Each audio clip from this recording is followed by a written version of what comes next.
எப்படி சுகம் நல்ல புள்ள ஐயா சொல்லவே இல்லை மெக்கெல்ல மெல்ல ஒளவாய் வெளி கட்டு மல்ல මට තියන්න එපා පොල්ල මඩ කුඤ්ඤ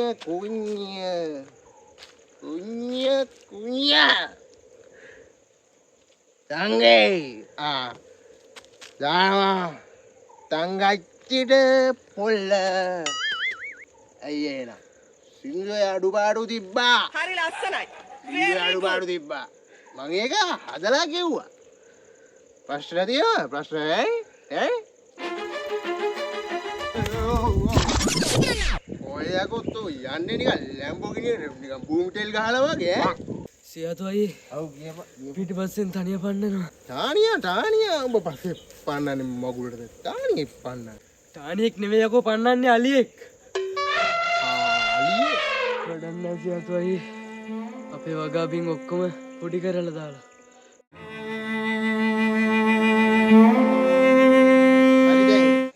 දැන් ඒ වගා ඔක්කොම සමදලා කෙරුවානේ දැන්. ඇයි දැන් තෝදුවන්නේ ඇයි කියපන් මට? යකෝ තනියලිය පන්නන්නේ.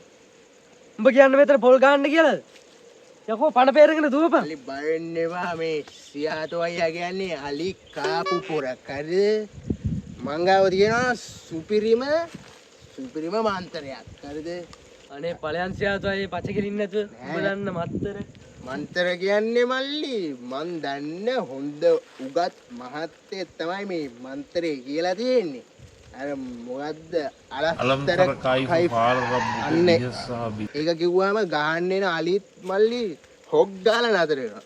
ඔයාට කියන්න මල්ලි මන් දවසක් හරිද මේ බලපංකෝ මම ඔහොම එනකොට අලියා බින්න මේම ඔහොම හරිද මම එක පාටම් මල්ලි අලියාගේ ඇස් දෙක දිහා මේම ඕම කෙලින් බලන් හිටියා මල්ලි මොනවද කෙලින්ම මල්ලි බඩගිය අලියටද නෑ මල්ලි අලියට නෙමෙයි බඩගිය මට ඒ පිටිපස්සේ අලියව දුවපන්